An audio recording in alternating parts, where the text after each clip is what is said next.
Hello दोस्तों, स्वागत है आप सभी लोगों का एक बार फिर से हमारे इस नए वीडियो में। दोस्तों, आप में से कई सारे लोग ऐसे हैं जो कमेंट बॉक्स में कमेंट करते हैं कि शुक्ला जी, ट्रेडिंग में 1 साल से हूँ, 2 साल से हूँ, ट्रेडिंग में लॉस हो रहा है। यहाँ तक कि दोस्तों, उन्हें ट्रेडिंग के बारे में सब कुछ पता है, सपोर्ट रेजिस्टेंस कैसे लगाना है, इंडिकेटर वगैरह सारी जानकारी होने के बाद भी ट्रेडिंग में लॉस हो रहा है। तो ऐसे भाई लोग पूछते हैं, सर ऐसी कोई स्ट्रेटेजी बता दीजिए, ऐसा कोई तरीका बता दीजिए जिससे मैं ट्रेडिंग करूं और ट्रेडिंग में लॉस न हो। तो दोस्तों, कई सारे लोग ऐसे भी होंगे जो कई दिनों से ट्रेडिंग तो कर रहे हैं, पर उन्हें ये नहीं पता होगा कि ट्रेडिंग करते समय कैंडल को कितने टाइम फ्रेम पर देखना चाहिए। मतलब दोस्तों, अगर आप स्कैल्पिंग कर रहे हो तो आपका टाइम फ्रेम क्या होगा, आप बीटीएसटी कर रहे हो तो आपका टाइम फ्रेम क्या होगा, या फिर आप स्विंग ट्रेडिंग कर रहे हो तो आपका टाइम फ्रेम क्या होगा। तो दोस्तों, मेरे हिसाब से अभी आपको ये पता ही नहीं होगा कि कौन से टाइम फ्रेम पर कैंडल को देखना चाहिए। तो दोस्तों, आज की वीडियो में हम यही बात करने वाले हैं कि अगर आप स्कैल्पिंग करते हो या फिर आप एसटीबीटी करते हो, आपको किस टाइम फ्रेम पर चार्ट को देखना चाहिए। तो दोस्तों, आज की वीडियो में स्टेप बाय स्टेप चार्ट पर उंगली रख करके आपको समझाने वाला हूं। तो दोस्तों, ये वीडियो आपके लिए बहुत ही इंफॉर्मेटिव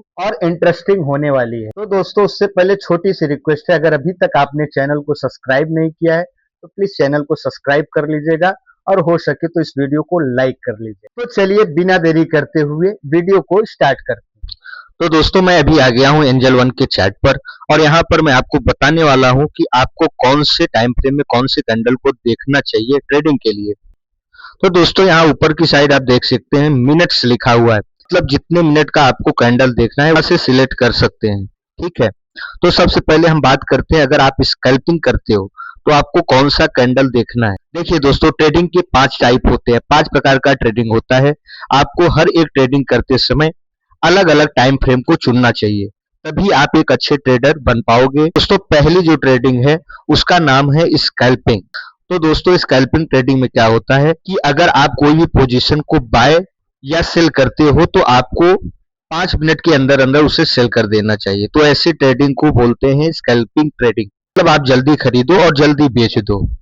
तो आपको यहाँ क्या करना है कि 1 मिनट का कैंडल, 2 मिनट का कैंडल, 3 मिनट का कैंडल, स्कैल्पिंग ट्रेडिंग के लिए मिनिमम 5 मिनट तक की कैंडल आप देख सकते हो। आपको बड़े टाइम फ्रेम की कैंडल नहीं देखना है।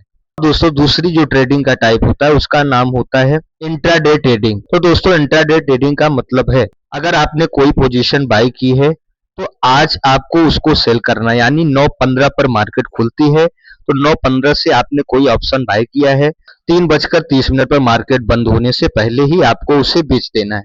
तो दोस्तों, इंट्राडे ट्रेडिंग में आप क्या कर सकते हो कि आप 4 मिनट और 5 मिनट वाला कैंडल देख सकते हो। तब आपको 1 मिनट, 2 मिनट, 3 मिनट, 15 मिनट तक की कैंडल नहीं देखना है। इंट्राडे ट्रेडिंग करते समय आपको 4 मिनट, 5 मिनट का कैंडल देखना है, तब आपको वहां पर लॉस नहीं होगा, आपको प्रॉफिट होगा। तो इस प्रकार से दूसरी जो ट्रेडिंग होती है उसको इंट्राडे ट्रेडिंग बोलते हैं। दोस्तों, तीसरी जो ट्रेडिंग होती है उसका नाम होता है बीटीएसटी। दोस्तों, बीटीएसटी ट्रेडिंग का मतलब होता है बाय टुडे और सेल टुमारो।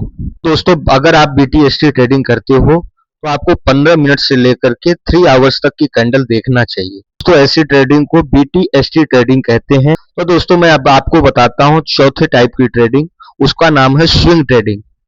स्विंग ट्रेडिंग किसे कहते हैं, पहले इसको समझ लीजिए। स्विंग का मतलब होता है, अगर आज आपने कोई ऑप्शन बाय किया है, मार्केट 7 दिन तक ऊपर जाएगा या फिर 7 दिन तक नीचे जाता है, तो आपको यहाँ लेना होगा कल वाला ऑप्शन। मतलब कि आज आप जैसे खरीद रहे हो तो उसको काफी टाइम बाद, 1 हफ्ते बाद बेचोगे, वो स्विंग ट्रेडिंग के अंदर आएगा। मतलब आप 1 हफ्ते तक वेट कर सकते हो कि मार्केट आपको प्रॉफिट देगा या लॉस देगा। तो दोस्तों, ऐसी ट्रेडिंग के लिए आपको कम से कम 1 डे का टाइम फ्रेम लगाकर देखना चाहिए अगर आप स्विंग ट्रेडिंग करते हो। तो दोस्तों, यहाँ पर आप 1 डे पर क्लिक करके टाइम फ्रेम को सिलेक्ट कर सकते हो।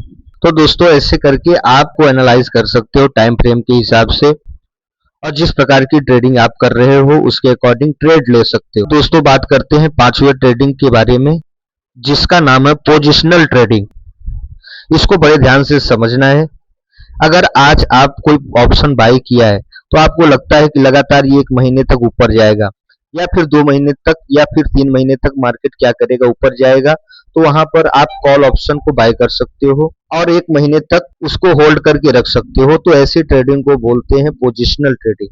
या आप साल भर, 2 महीने, 3 महीने, जितना भी आप रखना चाहोगे तो ऐसी ट्रेडिंग को पोजिशनल ट्रेडिंग बोला जाएगा। तो पोजिशनल ट्रेडिंग में आपको क्या करना है, यहाँ पर क्लिक करना है। तो यहाँ मैं क्लिक करके दिखाता हूँ। तो दोस्तों पोजिशनल ट्रेडिंग के लिए आपको 1 वीक से लेकर के 1 मंथ तक का कैंडल देखना है। तो दोस्तों आप 1 मंथ का कैंडल देखोगे ट्रेडिंग में आपको ये बहुत फायदा देगा। तो दोस्तों यहाँ पर मैं आपको 1 मंथ का कैंडल सेट करके दिखाता हूँ, कैसे अलग अलग टाइम फ्रेम पर अलग अलग कैंडल को देखने से फायदा होता है। तो यहाँ पर मैं क्लिक कर दिया हूँ, देखो यहाँ पर 1 मंथ का कैंडल है। तो दोस्तों अब यहाँ पर आप देख सकते हैं जितनी भी कैंडल है वो सब एक एक महीने की कैंडल है। तो दोस्तों इसको देखकर भी आप support line trade line draw कर सकते हो और इससे आप पोजिशनल ट्रेडिंग लोगे तो इसमें आपके लॉस होने की संभावनाएं कम होंगी, प्रॉफिट होगा। तो आई होप दोस्तों आप लोगों को सब कुछ अच्छे से समझ में आ गया होगा कि ट्रेडिंग करते समय किस कैंडल को किस टाइम फ्रेम पर देखना चाहिए। फिर भी दोस्तों अगर कुछ समझ में ना आया हो तो आप कमेंट बॉक्स के माध्यम से अपना डाउट अपना क्वेश्चन पूछ सकते हैं, क्योंकि मैं हर कमेंट का रिप्लाई देता हूं। तो आपके कमेंट का रिप्लाई जरूर मिलेगा। फिर मिलते हैं दोस्तों अगली वीडियो में, तब तक के लिए आप सभी को जय हिंद।